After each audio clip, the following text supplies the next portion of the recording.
Le plus gros beauf de France, sa peur de plus en plus incontestable, disque d'or et de platine sur ses titres rap, youtubeur humoriste depuis sa tendre enfance à Grenoble et acteur dans un film d'horreur où il meurt le premier. Qui est Yvick Le Texier, aka Mister V? T'enregistres là? Une interlude, c'est une pause. Ça m'évoque un moment de repos. Ça m'évoque le laisser aller. Et un bon moment. Donc, interludons-nous.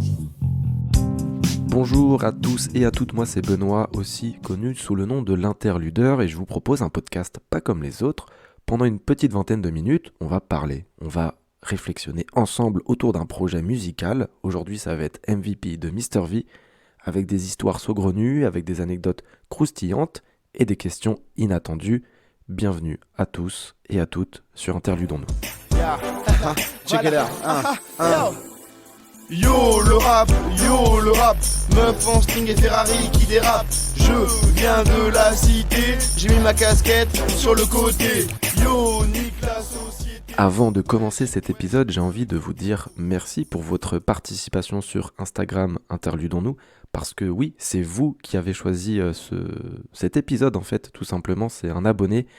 J'ai mis une story où j'ai mis, dites-moi les albums que vous avez envie de parler tout simplement, et MVP de Mister V a été retenu, donc j'ai tiré au sort. Il y en avait plein d'autres, il y avait aussi Adios Bahamas de Népal, V de Vald, Multitude de Stromae, Grand Cru de Dean Burbigo, Alice et June d'Indochine. Enfin, voilà, il y avait pas mal encore d'autres albums, mais celui-là a été retenu et ça tombe bien parce que je l'avais déjà écouté, et c'était un projet que j'ai beaucoup apprécié quand il était sorti. Et en vrai, déjà, un grand merci à vous tous et toutes parce que vous êtes très présents sur Instagram et ça me fait trop plaisir. Donc si vous n'êtes pas encore abonné, vous allez voir que il y a des petites exclus, il y a des ouvertures de vinyle. Voilà, j'essaie de faire de l'ASMR musical avec quand on enlève les petits trucs là, les petits trucs plastiques autour des vinyles. Enfin voilà, merci beaucoup et sans plus tarder, on va commencer par dire qui est tout simplement Yvick Le Texier, qui est Mister V pour celles et ceux qui ne le connaissent pas. On va commencer par là. Donc, il a commencé vers 2008, je dirais, 2008-2009 sur YouTube, parce que voilà, c'est un YouTuber de base, même si aujourd'hui on va parler de sa carrière musicale, mais c'est devenu une personne à travers ses vidéos humoristiques nationalement connue, voire même aujourd'hui aux États-Unis, il a quelques contacts parce qu'il a fait quelques vines avec des Américains très connus. Et il a joué dans des films, dans des séries, il a fait pas mal de sketchs, de courts-métrages également. Donc sur YouTube, c'est un peu pas le papa, parce que voilà, il y a également Squeezie et Cyprien qui sont aussi, voilà, avec Mister V, je pense que c'est le trio vraiment des YouTubeurs qui ont explosé, qui ont marqué tous les Français qui ont regardé YouTube à cette époque. Et d'un coup, il a décidé de sortir un album de musique, donc Double Vie. Et on va pas parler de cet album-là, on va parler du deuxième qui est beaucoup plus travaillé, même lui il l'a dit. Comme je vous l'ai dit, on va parler beaucoup plus de sa carrière musicale, sans omettre du coup tout le détail qu'avant, voilà, ça a été un youtubeur, il est toujours humoristique, où il fait toujours des parodies, comme par exemple le rap versus réalité. Il a toujours été un peu baigné dans le rap, dans le sens où il a écouté beaucoup de musique, où il a pas mal de références. On va parler de l'album, mais sans oublier le fait que c'est quelqu'un qui sort quand même sa marque de Pizza Della Mama, qui sont très bonnes d'ailleurs. Oui, je suis un client, oui, j'en ai acheté. Mais c'est...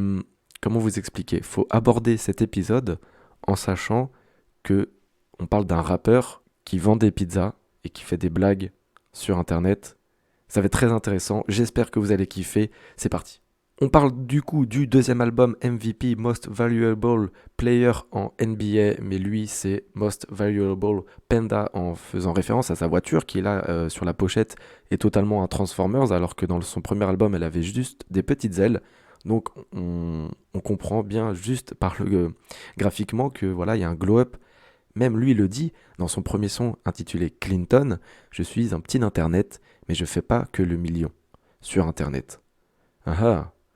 Que veut-il dire par là? Millions de vues, millions d'euros? On verra dans cet épisode. En tout cas, j'ai l'impression qu'il veut qu'on le prenne au sérieux. Et avant de commencer à parler de Mister V et pourquoi il faudra le prendre au sérieux, on commence tout simplement avec mon premier souvenir, le traditionnel, lié à l'album. Alors moi, mon premier souvenir, c'est tout simplement le son en featuring avec PLK, Jamais. En fait, je l'ai écouté, je sais plus trop c'était où. Je crois que c'était à la radio ou dans un magasin. Enfin, c'est pas moi qui l'ai écouté volontairement. Et j'ai dit, putain, le son est grave lourd. Et j'ai même pas tilté que c'était Mister V. En fait, c'est la première fois que j'ai écouté un son de lui en me disant, ah ok, là c'est un rappeur, c'est plus un humoriste. Parce que ce qu'il faut savoir, c'est que la première écoute de son premier album, donc Double Vie, il lâchait encore quelques blagues dans ses paroles. Je l'avais pas pris à 100% au sérieux. Voilà, personnellement, je l'avais bien aimé. Voilà, j'avais acheté l'album et tout, mais j'étais pas dans un délire. Ah ouais, là c'est que du rap, c'est sûr. Son album, c'est un truc très lourd.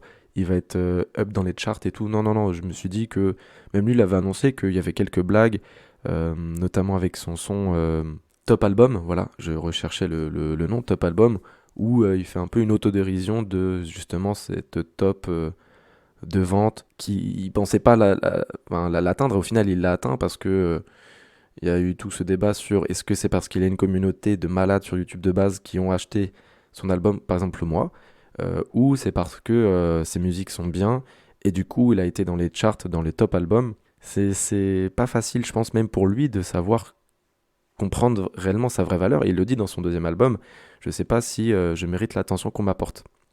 Il en a parlé dans une interview, il parle souvent du syndrome de l'imposteur, surtout dans ce milieu-là, qui est pas facile d'accès, qu'il y a plein de gens, comme il dit, qui charbonnent, qui ont envie de faire des projets, mais qui arrivent pas à percer, entre guillemets, parce que voilà, ils n'ont pas les connaissances pour se faire connaître, ou alors ils n'ont pas trouvé le titre qui va les faire péter.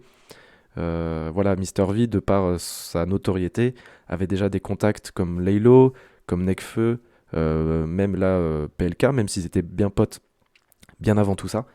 Et c'est très intéressant à voir, mais on va voir que là, son deuxième album, il n'y a pas de débat sur est-ce que c'est parce qu'il est connu, etc. Non, non, non, non, il est vraiment lourd et je vais vous dire pourquoi. Début des rubriques, on va commencer par parler. Oui, c'est ce qu'on fait depuis le début, mais là, on va parler de comment l'album s'est fait, dans quelle mentalité il a écrit l'album. Alors déjà, c'est en indépendant, donc ça, c'est très lourd. Il a refusé plein de maisons de disques. Il l'a fait le plus naturellement possible. Il l'a dit également dans une interview qu'il a pris les personnes qui comptaient le plus pour lui. Ils sont partis aux États-Unis. Il a aussi écrit en France, mais il a beaucoup voyagé, où voilà, il se déconnectait des réseaux sociaux, etc. Il a enregistré plus de 120 sons en 2 ans. Et en fait, ce qu'il a fait pour construire cet album avec 18 titres, il a dit que il se réécoutait en boucle, en boucle, en boucle ces 120 sons. Donc ça doit pas être facile à faire, surtout quand c'est toi qui chante. Et il a choisi les 18 qui le saoulaient le moins. Voilà, un peu la mentalité du projet.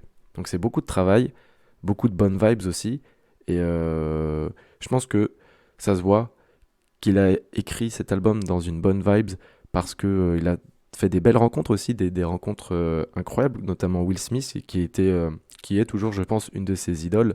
Voilà, il l'a rencontré, ils ont parlé ensemble, ils ont même fait une vidéo YouTube ensemble où ils cassent des trucs sur Paris, enfin c'est assez drôle, où ils cassent des trucs dans une pièce, comment ça s'appelle Panic Room, je sais pas trop quoi là. Enfin bref, où tu peux te défouler. Et tout ça pour dire qu'il l'a écrit dans une bonne vibes. Ça se voit parce que les prods, enfin les instrus, sont sont beaucoup plus dansantes que sur le premier album. Au-delà des vibes, des good vibes, en mode ça danse avec les prods, etc. Qu'en est-il au niveau du texte? Alors, on va arriver à la deuxième rubrique, se détacher de son personnage. Dans le quatrième son, Femme de ménage, Yvick dit « Si t'es là pour rire, casse-toi ». Il le dit clairement.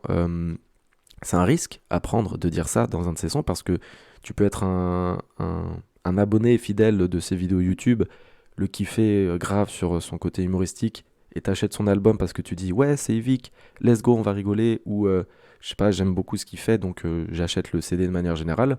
Et si t'entends si t'es là pour rire, casse-toi, mais vraiment il le dit d'une manière assez crue quoi. Je pense que il a dû perdre quelques abonnés, mais au fond je pense que ça le dérange pas tant que ça. Pas parce qu'il y en a énormément, mais parce que Il a envie de garder celles et ceux qui comprennent vraiment ce qu'il a envie de faire, et ce qu'il a envie de faire, c'est faire ce qu'il aime, que ce soit des vidéos sur YouTube ou alors de la musique. Voilà, il emmène les gens avec lui qui le comprennent, ce qui est totalement logique d'ailleurs. Mais du coup, là où c'est compliqué, c'est que il a dû, à travers cet album, parler du fait qu'il n'arrive pas, ou que son personnage d'humoriste est ancré en lui, et que c'est trop difficile de changer ça en fait. Même dans sa vidéo YouTube, où il explique la création de son deuxième album, donc sur sa chaîne principale, je vais en reparler plus tard dans le podcast, mais il y a une scène où il simule une rencontre entre lui et un rappeur américain, parce qu'il a envie de faire un feat, et la scène est extrêmement drôle. Il en joue, et j'en suis sûr que ça s'est pas du tout passé comme ça dans la vraie vie, qu'il est beaucoup plus humble, beaucoup plus carré, même on peut le voir dans les making-of, il rigole pas quoi. Enfin, c'est étrange de dire ça, mais c'est totalement logique, mais il y a beaucoup de personnes, je pense, qui ne se rendent pas compte que quand on joue un personnage, il faut tout le temps le jouer, le mettre en scène, parce que si tu arrêtes de faire ça, les gens vont plus trop adhérer au personnage, et il faut que tu sois à 200% là-dedans. De ce que je veux dire par là, c'est que si Yvick, une vidéo sur 2, il est pas drôle, enfin il est totalement sérieux, certes il va pouvoir toucher un autre public, mais son personnage il va être confus. Pour élément de comparaison, si je prends un youtubeur qui est Cyrus North, je sais pas si vous connaissez, mais pour celles et ceux qui connaissent pas, c'est quelqu'un qui se pose des questions tranquillement sur son canapé, un peu philosophique. Lui, il est dans un personnage également de réflexion, on se pose des questions, on prend le temps d'y répondre, et si du jour au lendemain il sort une vidéo où il est debout, il fait « Ah, je sais pas si vous avez remarqué », et il commence à faire des blagues et tout, même si c'est vraiment lui, tu vois, au quotidien, on va pas comprendre. Donc c'est pour ça que Yvick, il faut qu'il reste, il fait ce qu'il veut, mais c'est un petit conseil, je pense pas que mes conseils lui soient utiles, mais voilà, c'est une pensée que j'ai, qu'il faut qu'il reste dans ce personnage de personne peut-être accessible, un peu drôle, mais là du coup, avec cet album, il casse totalement cette image, et c'est pour ça que je vous ai dit que c'était une prise de risque. Et même dans la vie de tous les jours, là on parle de personnes connues, mais que ce soit moi ou vous qui écoutez le podcast, toi derrière, je sais pas où est-ce que t'es d'ailleurs en train d'écouter le podcast, dans ton bain, dans une voiture, au travail, parce que oui, on peut écouter des podcasts au travail, surtout quand on télétravaille, c'est incroyable. Si tu vas à la fac, si tu vas au taf, si je sais pas. Dites-moi d'ailleurs sur Instagram où est-ce que vous écoutez vos podcasts, ça m'intéresse. Si tu donnes une certaine image de toi-même au fur et à mesure du temps, donc ça peut être une image drôle de quelqu'un d'attentionné, qui est vraiment toi. Imagine du jour au lendemain, tu revois tes potes, ton compagnon, ta compagne, etc. Et tu changes, et genre tu deviens une personne totalement extravertie, par exemple si tu étais introverti. Je sais que j'imagine des choses pas forcément faisables, mais la personne ou les personnes en face vont réagir super bizarrement, ils vont dire qu'est-ce qui se passe, pourquoi elle est comme ça, pourquoi elle est devenue comme ça, ils vont se poser des questions. C'est exactement le même processus qu'a fait Yvick avec son deuxième album, en mode je fais plus de blagues, cassez-vous ceux qui veulent rigoler. Donc voilà, pour essayer de comprendre un peu le mood de l'album. Et maintenant on va passer à une autre rubrique, niveau musique, ça donne quoi? Alors faut savoir, pour contextualiser un peu, que Yvick il était toujours un peu dans ce mood musical. Il a commencé en 2013 avec les Ça passe ou quoi, c'est des vidéos YouTube où il rappe un petit peu, il demandait à sa commu si ça passait ou pas. Globalement ça passait toujours, et là c'était tourné souvent autour de l'humour. Et là dans MVP il y a quand même des featuring de malade avec PLK, Dossé, Jul, qui il le dit est le numéro 1 dans le rap français. D'ailleurs il veut que sa rencontre entre lui et Jul reste secrète, comment ça s'est fait, c'est assez drôle. Et même les prods sont en général faites par Geronimo Beats et sont très dansantes, comme je vous l'ai dit au début de l'épisode. C'est des mélodies qui se retiennent très facilement, et c'est un album qui est très bien pour faire des petits voyages, petits trajets en voiture, souvent l'été, je pense que ça passerait bien. Et dans la réédition, parce que oui, il a fait une réédition, il y a un autre featuring, 3 autres avec NASA, Gazo et Laylo. Donc franchement, du deux beaux mondes, des très belles connexions, et ce qui rend encore plus crédible, contrairement peut-être au premier album, son album, tout simplement, qui le rend aux yeux de ses confrères plus légitime, je pense, on peut dire ce mot-là. Mais Yvick, lui, il s'en bat les couilles, et il a tout compris, parce que c'est son attitude en fait au-delà de pas écouter les maisons de disques, des gens autour de lui qui lui ont dit ne fais pas d'album ou parce que c'est pas ton personnage. Lui, il fait juste ce qu'il aime. C'est-à-dire qu'à tout moment, il pourrait être acteur secondaire demain, je sais pas moi, dans le prochain film de Scorsese. Tu vois, je dis une connerie. Mais ce qu'il fait, lui, c'est qu'il se focus sur son kiff. Et là, son kiff en ce moment, c'était la musique. Donc il s'est focus, il a eu des belles connexions, il a sorti un très bel album. Et tout ça pour dire qu'on arrive au moment de l'anecdote croustillante du podcast, c'est le featuring potentiel avec un Américain. Alors c'est quoi cette histoire ? Raconte-nous une anecdote sur l'album. Raconte-nous une anecdote. On veut en savoir plus quoi. Déjà, avant de parler de ce featuring qui a presque eu lieu entre Yvick et un Américain, les sons entre français et américains, c'est toujours très lourd, c'est rare je trouve, mais on peut prendre l'exemple de Frisk Orleans et Central C, qui est vraiment incroyable, ou alors Orelsan et Dizzy Rascal. Voilà, c'est des belles connexions, c'est pas souvent qu'on entend ça, et ça fait toujours plaisir. Bref, en fait, l'histoire, c'est que Mr V, sur Insta, il a pris le temps de raconter une anecdote en parlant de ses amis, donc ses potes Migos. En plus, voilà, j'ai déjà fait un petit épisode sur Migos, vous allez vous rendre compte pourquoi c'est un peu improbable. C'est que il dit, ouais, avant qu'ils percent aux États-Unis, partout dans le monde, moi j'étais leur meilleur pote, etc. Puis à un moment donné, il y a une boîte de prod qui m'a contacté et qui voulait que je fasse un featuring avec eux qui s'appelle Bad and Bougie. Là, le son, vous le connaissez tous.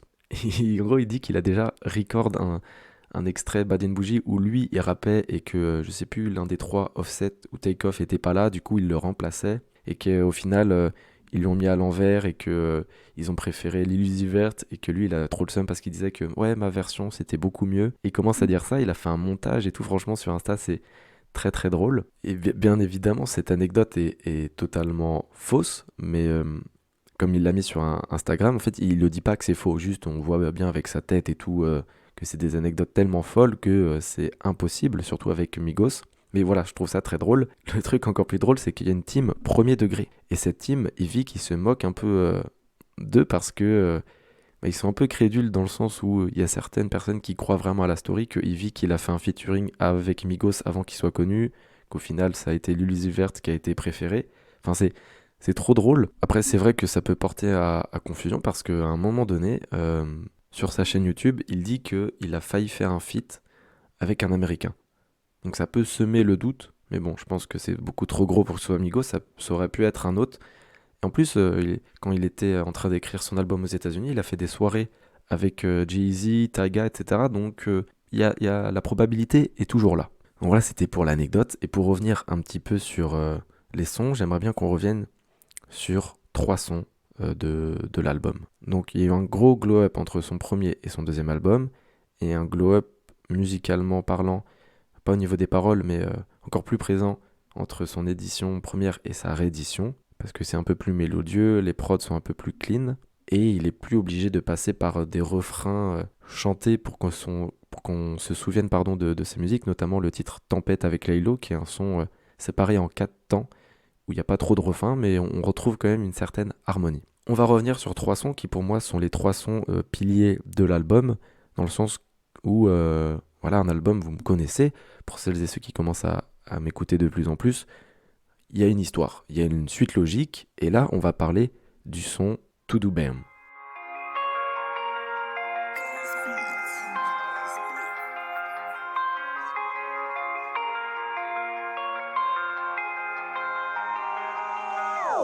Perdu, moi je suis au combat, toute ma haine, je la garde pour moi, je reste le même sans moulin, toute la terre, pourquoi je reste, je veux faire le tour de la terre, donc je coupe mon tel, chaque jour toute la semaine, doubler le bénéfice de la veille.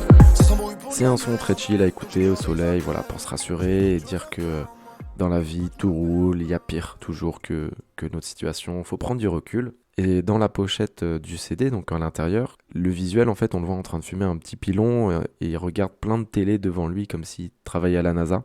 Et on voit tous ses souvenirs d'enfance, donc lui petit. Je pense que le conseil du début de l'album, c'est que ça va aller, To Do Bam.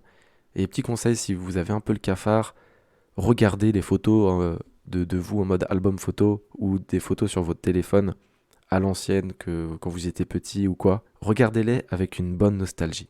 Maintenant, on va passer à un autre titre qui s'appelle Titanic.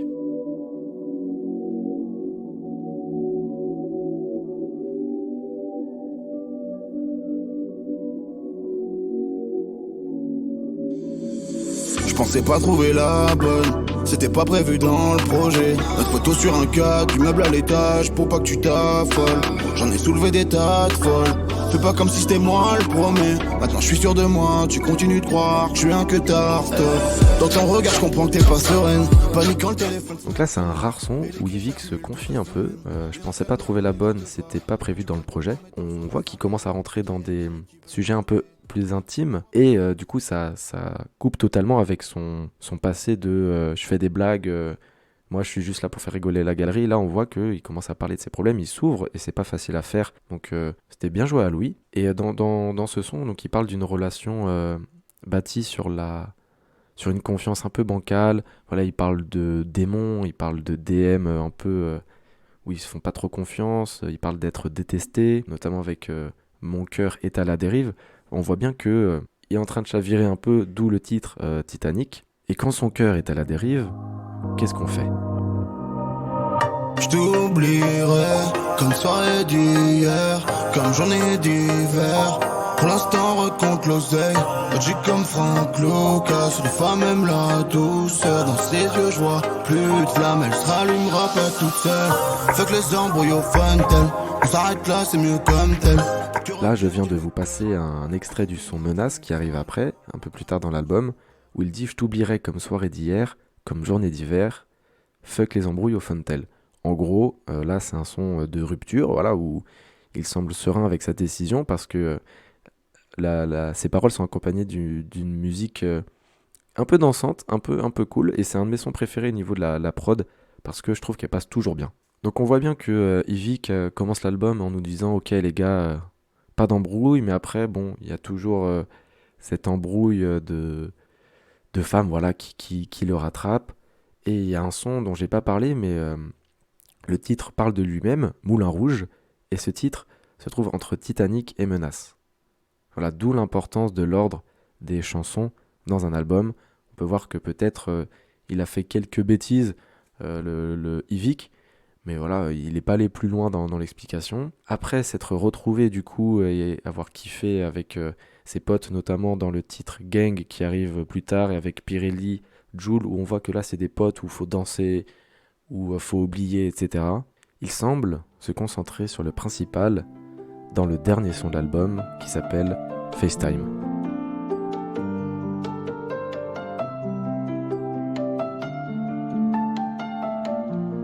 Je vais faire un tour, j'enroule un, j'oublie tout. Je suis pas si boulet de prouve, l'argent ça n'arrête pas les coups. L'amour m'appelle, mais mon cœur est sourd. Un dernier FaceTime, puis la vie reprend son cours. Aucun billet ne sécheront tes joues pleines de larmes. Tu me cours après, mais je cours après milliers de dollars. Je réponds car je sais pas si tu me rappelleras. C'est le dernier son, c'est le 18e, c'est le plus doux, le plus beau, le plus sincère, le plus triste, mais également, pour le coup, le plus vrai. Il revient sur les sujets qu'il a évoqués dans l'album.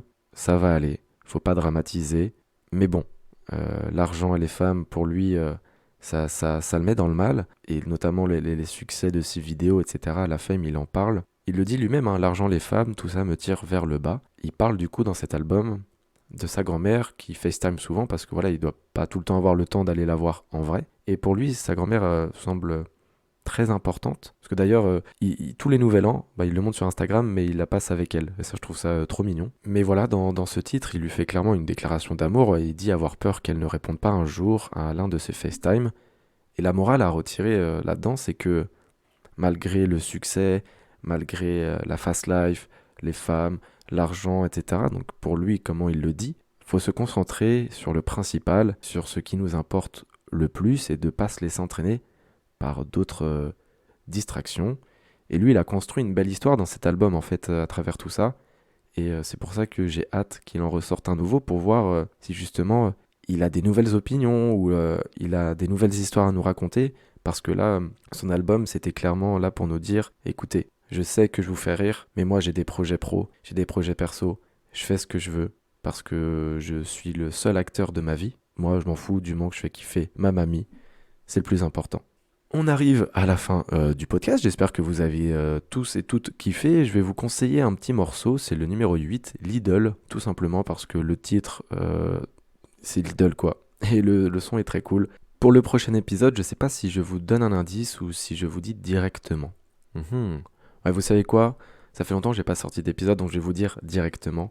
On va parler aussi d'un artiste qui a été dans l'album de Mr V, en featuring. On va parler de PLK et de son album Ena, et bien sûr Ena Boost. Merci à tous et à toutes de m'avoir écouté, j'espère que vous avez tout kiffé. Si vous êtes encore là, c'est sûrement que vous avez apprécié. Et vous pouvez me laisser 5 étoiles sur Spotify, Apple Podcast, où vous voulez, pour me dire si vous avez aimé. Même sur Insta, vous pouvez m'envoyer des messages pour que vous me fassiez même des recommandations, tout ce genre de choses. Prenez soin de vous. Et n'oubliez pas, écouter une musique, c'est bien. Écouter un album, c'est mieux. J'aimerais quand même dire à la prod que les sons choisis depuis tout à l'heure sont vraiment nuls à chier.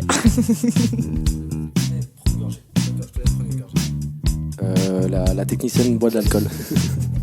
Pas me faire chier là, interdit du V. Oh, j'adore ce son. Je crois que là. Je parle encore ? Ah oui. Merde. Elle est pas bien à voir ?